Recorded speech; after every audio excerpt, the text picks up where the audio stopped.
नमस्कार, मैं हूं आपके साथ सचिन मेवाड़ और आज हम अमेरिका के स्वतंत्रता संग्राम जो है इसके मोस्ट इम्पोर्टेंट 50 एमसीक्यू देखने वाले हैं। ये सारे क्वेश्चन विभिन्न एग्जाम में पूछे जा चुके हैं, जैसे कि आरपीएससी का एग्ज़ाम है, जैसे कि वेरियस और एग्ज़ाम हैं, तो उनमें ये क्वेश्चन पूछे जा चुके हैं। तो एक एक करके हम इन क्वेश्चनों को सॉल्व करने वाले हैं। तो सबसे पहले देखिए, अमेरिका का स्वतंत्रता संग्राम, ठीक है। तो ये आपका क्वेश्चन हो गया। तो हम पहले क्वेश्चन को लेते हैं कि अमेरिका की खोज किसने की थी, ठीक है। ये आपका पहला क्वेश्चन है, तो कि अमेरिका की खोज किसके द्वारा की गई थी। तो अमेरिका की खोज जो है वो किसने की थी, काबाल, वास्को डी गामा, कोलंबस और मैगेलन। तो इसकी जो खोज है वो कोलंबस के द्वारा की गई थी। तो कोलंबस के द्वारा कब की गई थी, तो 1492 में इसकी खोज जो है वो कोलंबस के द्वारा की गई थी। तो ये इसका पहला क्वेश्चन है और ये प्रश्न बहुत ही इंपॉर्टेंट है। चलिए दूसरा क्वेश्चन लेते हैं। दूसरा क्वेश्चन क्या कहता है, दूसरा क्वेश्चन ये कहता है कि कोलंबस किस देश का निवासी था, ठीक है। क्वेश्चन क्या है, क्वेश्चन ये है कि कोलंबस जो था वो किस देश का निवासी था। तो कोलंबस जो है वो कहाँ का निवासी था, इटली का निवासी था। तीसरा क्वेश्चन ये है कि कोलंबस द्वारा खोजी गई नई दुनिया का नामकरण अमेरिका किसके नाम पर किया, यानी कि अमेरिका जब नामकरण किया गया था तो वो किसके नाम पर किया गया था। तो इसका जो राइट आंसर है वो होगा एमिलियो वेस्पुची, ठीक है। डी जो है इसका क्या है, राइट आंसर है। तो D is the right answer. मैं आप लोगों को बताता हूँ, अगर आप स्टोरी थोड़ा सुनोगे तो पुर्तगाल की सहायता प्राप्त करके एक जो इटली का जो नागरिक था अमेरिको वेस्पुची, ये 1501 में, कब, 1501 में ब्राज़ील तक गया। 2 वर्ष बाद इसने पुनः ब्राज़ील की यात्रा फिर की। अपने यात्रा संस्करणों में जो अमेरिको वेस्पुची ने बताया कि वह एशिया महाद्वीप के स्थान पर नई दुनिया जा पहुंचा है। 1507 में जर्मनी में एक कास्मोग्राफी इंट्रो किसियो नाम की पत्रिका जो थी, उसका आपको नाम याद रखना है, क्रास्मोग्राफी, ठीक है। क्रास्मोग्राफी नाम से एक पत्रिका जो है ये छपी थी, जो वेस्पुची द्वारा अपने मित्रों के नाम लिखे गए पन्नों का संकलन जो है उसमें किया गया था, उसमें छापा गया था। तो इस संस्करण के आधार पर जर्मन के जो भूगोलवेत्ता थे उन्होंने क्या किया, जर्मन भूगोलवेत्ता जो थे मार्टिन, इन्होंने 1507 में इस महाद्वीप का नाम अमेरिका जो है वो छापा था। तो आपको याद रखना है 1507 में एक भूगोलवेत्ता जो थे उन्होंने इसका सबसे पहले नाम जो है वो क्या छापा, अमेरिका छापा, यानी कि नई दुनिया रखा। बाद में यह सिद्ध हो जाने पर कि इस महाद्वीप का इस नाम पर कोलंबस पहले पहुंच चुका है, तो इस महाद्वीप का नाम अमेरिका ही रहा। लोगों ने ध्यान नहीं दिया, क्योंकि एक बार आप जिस चीज़ को जिस नाम से पहचानते हो वो उसी नाम से जानी जाती है। तो ये इसके पीछे की छोटी सी कहानी थी जो मैंने आपको बता दी। चलिए चौथा जो क्वेश्चन है, चौथा क्वेश्चन है कि अमेरिको वेस्पुची नामक नाविक ने किस देश की खोज की थी। तो ये क्वेश्चन मैंने दोबारा रिवाइज क्यों किया है, अमेरिका की खोज की थी, क्योंकि ये क्वेश्चन टेट 2014 में पूछा गया है, ठीक है। तो ये इसलिए मैंने दोबारा रिपीट किया है। अगला पांचवा क्वेश्चन है कि यूएसए में स्थापित होने वाली पहली अंग्रेज बस्ती का नाम बताइए। तो यूएसए यानी कि अमेरिका में होने वाली पहली बस्ती जो है, ये भी कॉलेज व्याख्याता जो एग्ज़ाम है उसमें पूछा जा चुका है 2021 में। तो सबसे पहले जेम्स टाउन यानी कि जो वर्जीनिया है, इसकी स्थापना सबसे पहले यूएसए में की गई थी। छठवां क्वेश्चन लेते हैं कि इंग्लैंड ने अमेरिका में बस्तियां बसाने की अनुमति कई कंपनियों को प्रदान की थी, उनमें से मैसाचुसेट्स कंपनी को आज्ञा कब प्रदान की गई थी, ठीक है। तो इसको कब आज्ञा प्रदान की गई थी, तो इसको आज्ञा प्रदान जो है वो कब की गई थी,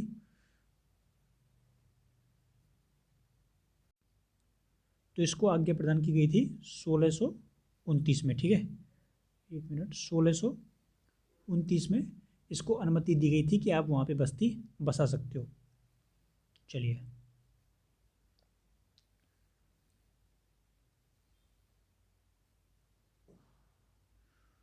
पेज नंबर 3। तो अगला क्वेश्चन क्या है कि 18वीं शताब्दी में अमेरिका के अंग्रेजी उपनिवेश शासक थे। तो आरपीएससी स्कूल लेक्चर 2020 में ये जो क्वेश्चन है ये पूछा जा चुका है। तो क्वेश्चन, 18वीं शताब्दी में अमेरिका में अंग्रेज उपनिवेशिक थे, तो सीधा ब्रिटेन के द्वारा प्रत्यक्ष सीधा शासन था। ऑप्शन बी जो है इसका क्या है, राइट आंसर है। ब्रिटेन इनको क्या करता था, सीधा कंट्रोल करता था, इसमें किसी प्रकार का कोई दखल जो है अन्य का नहीं था। अगला क्वेश्चन क्या है, अमेरिका की अंग्रेजी बस्तियों में निम्नलिखित में से कौन सा मुख्य कृषि उत्पाद था? सूट और कॉफ़ी, चीनी और तंबाकू, मक्का और चीनी, तंबाकू और नील। तो इसका जो राइट आंसर है वो है मक्का और चीनी। ठीक है, क्या है? मक्का और चीनी, सी जो है इसका राइट आंसर है। ये क्वेश्चन जो है वो छत्तीसगढ़ सहायकाचार्य परीक्षा 2017 में पूछा जा चुका है। चलिए अगला क्वेश्चन लेते हैं 13वां, कि कैम्ब्रिज नगर में हार्वर्ड कॉलेज की स्थापना कब की गई थी? तो कैम्ब्रिज नगर में हार्वर्ड कॉलेज की स्थापना जो है वो की गई थी 1636 में। ठीक है, 1636 में कैम्ब्रिज नगर में हार्वर्ड कॉलेज की स्थापना की गई थी। वर्जीनिया में विलियम एंड मैरी कॉलेज कब स्थापित किया गया था? तो बहुत ही अच्छा क्वेश्चन है कि वर्जीनिया में विलियम एंड मैरी जो कॉलेज है वो कब स्थापित किया गया था? तो ये जो है 1693 इज द राइट आंसर, ए इसका सही आंसर है।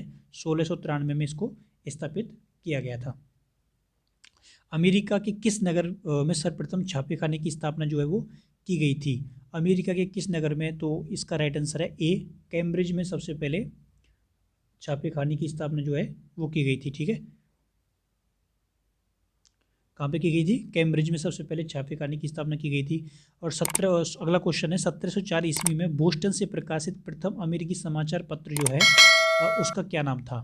तो ऑप्शन अभी दूसरे पेज में आएंगे, लेकिन मैं आपको पहले ही बता देता हूँ। 1704 में बोस्टन से प्रकाशित समाचार पत्र जो है उसका नाम था बोस्टन न्यूज़ लेटर। ठीक है, क्या नाम था? Boston newsletter. आप कहोगे सर क्या लिख दिया? Boston newsletter is the right answer. ठीक,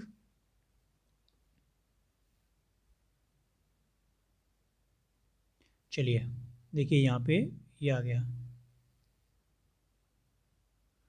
ये इसका बी क्या है राइट आंसर होता। 17वां क्वेश्चन है, अमेरिकी स्वतंत्रता संग्राम के दौरान किस नेता ने अपने समाचार पत्र गजट में कई टुकड़ों में कटी हुई एक सांप का कार्टून प्रकाशित किया था, जिसके प्रत्येक टुकड़े पर एक अमेरिकी बस्ती का नाम और नीचे लिखा हुआ था जुड़ जाओ या मर जाओ? ठीक है, तो ये किसने किया था ऐसा कि जुड़ जाओ या मर जाओ, और ये किसने छापा था अखबार में सांप का कार्टून? तो इसका जो राइट आंसर है वो काफ़ी फेमस है, बेंजामिन फ्रैंकलिन। ठीक है, बेंजामिन फ्रैंकलिन ने जो है ये छापा था। तो बेंजामिन फ्रैंकलिन जो थे वो एक केंद्र की स्थापना करना चाहते थे। वो चाहते थे कि पूरी अमेरिका जो है वो एक रूप से जागरूक हो, राजनीतिक जागरूकता पैदा हो, इसीलिए उन्होंने ये सब कुछ किया था। और बेंजामिन फ्रैंकलिन की दो रचनाएं काफ़ी फेमस हैं, कागजी मुद्रा के तत्व और आवश्यकता पर एक सामान्य खोज। ठीक है, a modern inquiry into the nature and the necessary of paper of currency. तो आपको दोनों जो रचनाएं हैं उनके नाम याद रखने हैं, हिंदी में याद रख लेना। कागजी मुद्रा के तत्व पहली थी और दूसरी थी आवश्यकता पर एक सामान्य खोज। ठीक है, चलिए अगला क्वेश्चन यह है कि निम्नलिखित में से किसने उच्च विचार केंद्र की स्थापना की, जो कालांतर में अमेरिकन फिलोसॉफिकल सोसाइटी के नाम से फेमस हुआ था? तो किसने इसकी स्थापना की थी अमेरिकन फिलोसफी सोसाइटी के नाम से? तो इसका जो राइट आंसर है वो भी होगा बेंजामिन फ्रैंकलिन। अगला क्वेश्चन यह है कि अमेरिकी बस्तियों को संगठित करने की पहली गूंज 1754 में उस समय सुनाई दी जब उनकी कठिनाइयों का अनुमान लगाने के उद्देश्य से इंग्लैंड के बोर्ड ऑफ ट्रेड द्वारा किस नगर में इस सम्मेलन का आयोजन किया जा रहा था? तो उस समय 1754 में एक अलवानी नाम का नगर था, अलवानी। ठीक है, तो अलवानी में ये सम्मेलन जो है वो किया जा रहा था। तो बहुत ही इंपॉर्टेंट जो क्वेश्चन है वो मैं आपके सामने रख रहा हूँ। कॉमन सेंस नामक पर्चा अमेरिकन वॉर ऑफ इंडिपेंडेंस के दौरान किसने लिखा था? ये वाला प्रश्न 2022 फर्स्ट ग्रेड में आया था। ठीक है, अभी जो हुई है कुछ दिन पहले उसमें ये क्वेश्चन पूछा गया था 20वां, अभी जो मैं आपको बता रहा हूँ। तो कॉमन सेंस नामक पर्चा जो है वो किसके द्वारा लिखा गया था? थॉमस पेन के द्वारा लिखा गया था। ठीक है, और जब मैं इसको याद कर रहा था तो मैं ऐसे याद कर रहा था कि पेन से जो पढ़ाई करता है उसमें क्या होता है? सेंस होता है। ठीक है, pain sense, common pain sense. चलिए तो नेक्स्ट देखते हैं। 1 मिनट 20 हो गए, यहाँ पे 21वां। चलिए, मुझे लग रहा है एक दो क्वेश्चन जो है वो छूट गया पीछे पहले। राइट्स ऑफ मैन किसने लिखी थी? तो राइट्स ऑफ मैन जो पुस्तक है वो किसने लिखी थी? वो भी टॉमस पेन ने लिखी थी। तो आपको बहुत अच्छी ट्रिक है, पेन, टॉमस पेन राइटर थे, टॉमस पेन पेन से सेंस और सेंस से मैन, ठीक है। तो जिनके पीछे सेंस आता है, मैंस आता है, थॉमस पेन की ही क्या है, रचना है।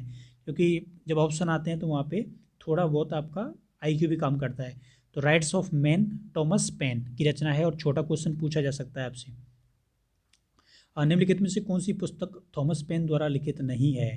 तो ये अच्छा क्वेश्चन है। यहाँ पे एक ऐसी पुस्तक है जो थॉमस पेन के द्वारा लिखित नहीं है। तो मैंने आपको बता दी कि साइंस वाली जो है वो तो है ही, रिफ्लेक्शन ऑफ द रिवैल्यूएशन, तो ये जो है ये नहीं है। इज़ द राइट ऑफ ये भी है, और एज ऑफ रीजन ये भी है। तो V is the right answer. V जो है वो रिवैल्यूएशन, ये जो है इनकी किताब नहीं है। चलिए,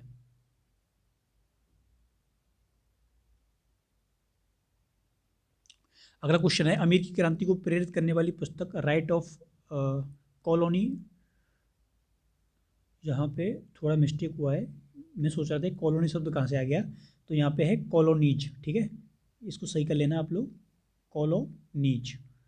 तो राइट ऑफ कॉलोनीज क्या है, इसका सही नाम है। तो राइट ऑफ कॉलोनीज का लेखन जो है वो किसके द्वारा किया गया था, तो वो कौन थे, स्टीफन हॉकिंस, ठीक है। तो आप लोग अलग से इसका नाम लिख लेना। इस पूरी पुस्तक का नाम है राइट ऑफ कॉलोनीज एग्जामिनेड, ठीक है, राइट ऑफ कॉलोनीज एग्जामिनेड।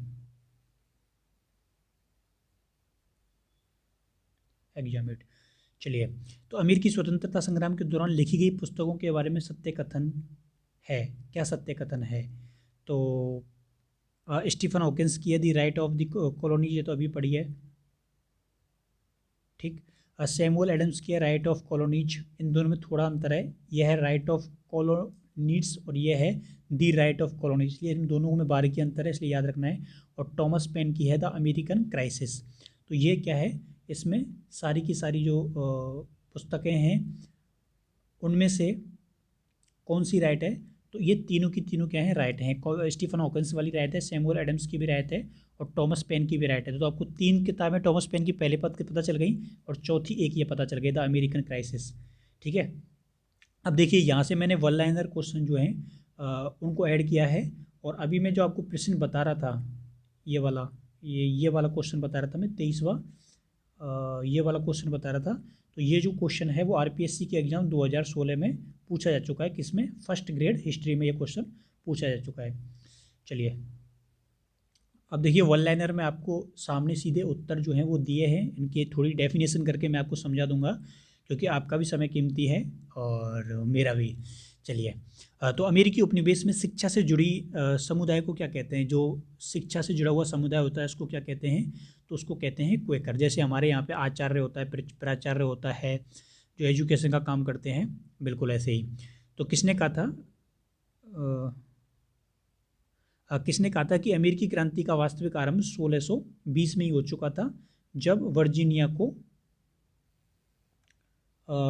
को अपने प्रतिनिधि निर्वाचित करने का अधिकार मिला था, तभी क्रांति की शुरुआत हो गई थी। तो ये कथन किसका है, तो ये कथन जेफरसन का है, ठीक है। किसका कथन है, जेफरसन का। तो आपको मोटा मोटा याद रखना है कि जेफरसन के अनुसार 1620 में ही क्रांति आरंभ हो गई थी। चलिए, 27वां क्वेश्चन है, ब्रिटिश संसद द्वारा अमेरिकी बस्तियों में हस्तक्षेप का सिलसिला किस वर्ष से प्रारंभ हुआ, जब जेंट्स की सरकार ने वर्जीनिया के तंबाकू के निर्यात के लिए विदेशी जहाज़ों का प्रयोग वर्जित कर दिया था। तो इसका जो है वो है 1624, ठीक है। मैं दोबारा बोल रहा हूँ, ब्रिटिश संसद द्वारा अमेरिकी बस्तियों में हस्तक्षेप का सिलसिला किस वर्ष से प्रारंभ हुआ, जब जेम्स की सरकार ने वर्जीनिया के तंबाकू के निर्यात के लिए विदेशी जहाज़ों के प्रयोग वर्जित कर दिया। यानी कि ये कह दिया था कि तंबाकू के लिए विदेशी जो जहाज़ हैं वो अमेरिका में नहीं आएंगे। तो ये 1624 में आदेश पारित हुआ था, और तभी से जो हस्तक्षेप है उसकी शुरुआत जो है वो हो जाती है।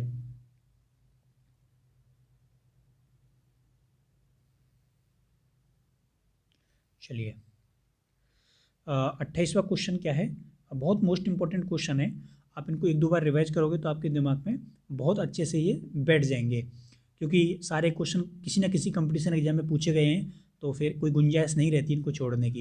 इंग्लैंड की सरकार ने अमेरिका में नेविगेशन जहाजरानी अधिनियम कब लागू किया था, ठीक है।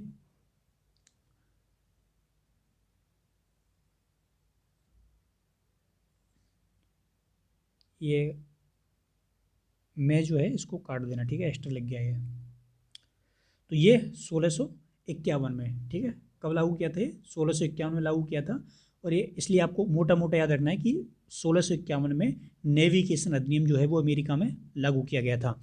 तो अमीर की वस्तुओं को, ये अमीर की जगह अमेरिका कर लेना, यहाँ पे भी थोड़ा क्या टाइपिंग मिस्टेक होती है क्योंकि टाइप खुद ही करना पड़ता है। तो अमेरिका की वस्तुओं का आयात निर्यात अंग्रेजी स्थानीय उपनिवेशों की जहाज़ों द्वारा किया जाना किस अधिनियम द्वारा अनिवार्य किया गया था?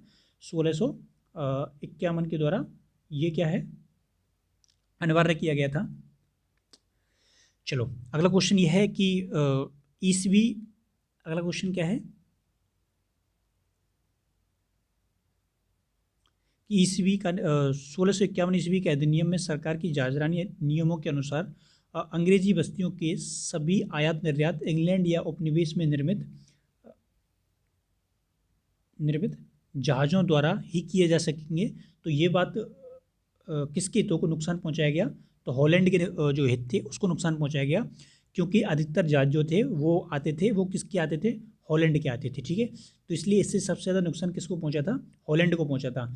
तो एक छोटी सी आपको IQ मिल जाएगा कि इंग्लैंड जो है उसने अपने जहाज़ों के अलावा अन्य सभी जहाज़ों पर क्या लगा दिया था?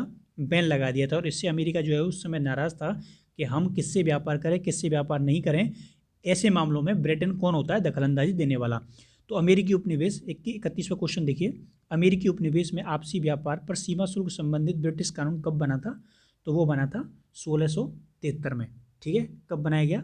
1673 में ये कानून बनाया गया। तो सप्तवर्षीय युद्ध लड़ा गया, कब से कब तक लड़ाया गया था? तो 1656 से लेके और 1663 तक सप्तवर्षीय युद्ध जो है वो लड़ा गया था। अच्छा, किस किस के बीच लड़ा गया था? तो ये लड़ा गया था इंग्लैंड और फ्रांस के बीच में, ठीक है। सप्तवर्षीय युद्ध किस किस के बीच में चला था?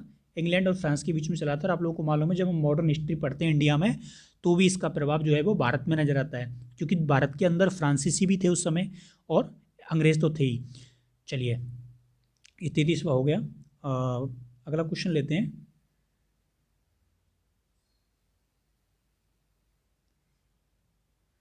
अगला क्वेश्चन ये है कि जॉर्ज के समय किस ब्रिटिश प्रधानमंत्री ने आय व्यय में संतुलन हेतु अमेरिका में करारोपण की नीति जो है वो लागू की थी?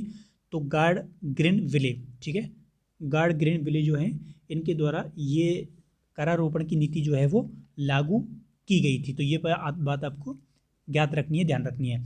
किस इतिहासकार ने लिखा है कि ग्रीनविले ने अमेरिका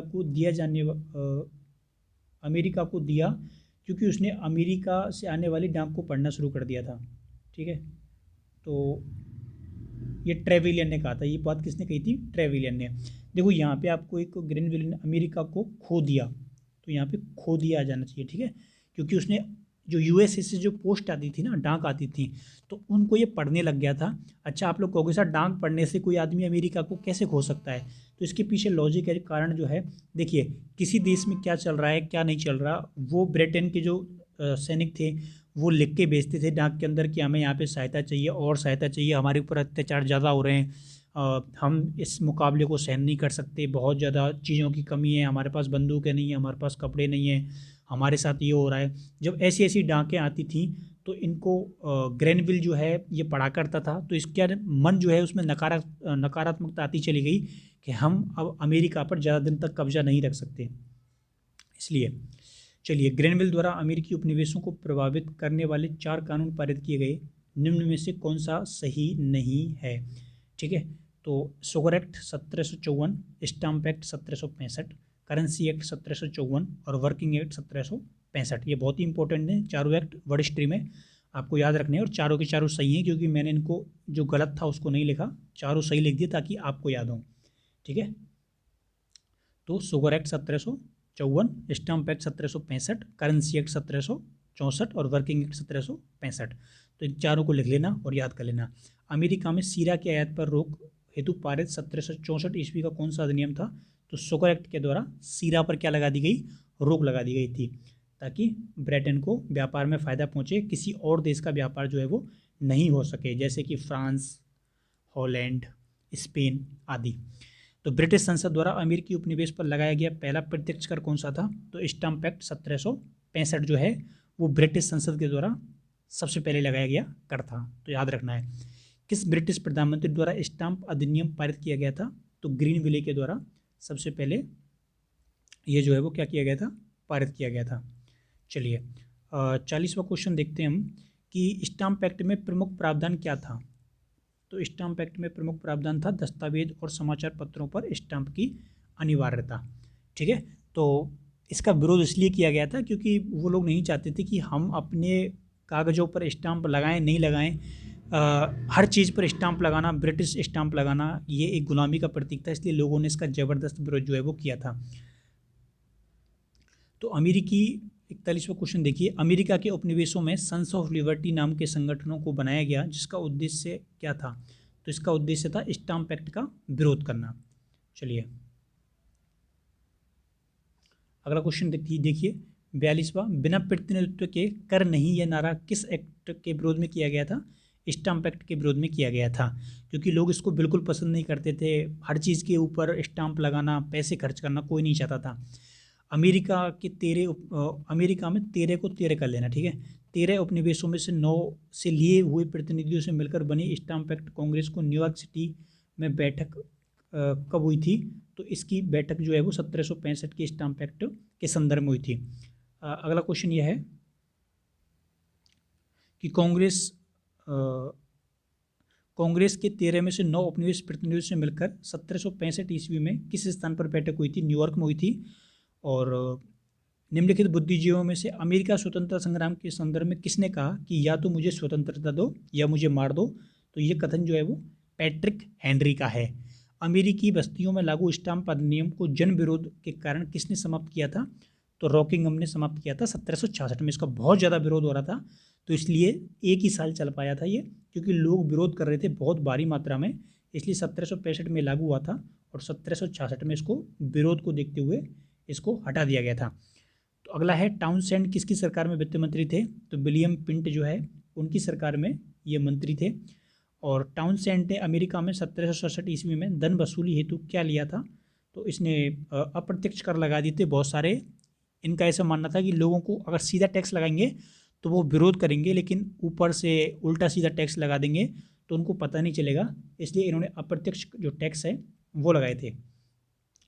49वां है टाउनसेंड द्वारा किन किन वस्तुओं पर कर लगाया गया था? ठीक है, इंग्लिश में ये टाइप हुआ है, तो यह है चाय, सीरा, कागज़, सिक्का, धातु, रंग। तो इन पर जो है वो टाउनसेंड के द्वारा कर जो है वो लगाए गए थे। ठीक है, ये तुमको याद रखना है। और अंतिम क्वेश्चन है 50वां कि टाउनसेंड अधिनियम के विरोध में पेंसिल्वेनिया के एक किसान के पत्र शीर्षक लेखमाला किसने प्रकाशित किया था? तो ये जॉन डिकिंसन के द्वारा प्रकाशित किया गया था। तो वन लाइनर क्वेश्चन थे ये विश्व इतिहास के, जो कि बहुत सारी एग्जाम्स में पूछे जा चुके हैं, तो इनका संकलन किया गया। तो आप लोगों को कमेंट सेक्शन में बताना है कि आपको ये क्वेश्चन कैसे लगे, और आप इनको 1-2 बार रिवाइज करोगे तो आपको निश्चित ही जो मदद है वो पेपर में मिलेगी। उम्मीद है आपको इस लेक्चर से ज़रूर मदद मिली होगी।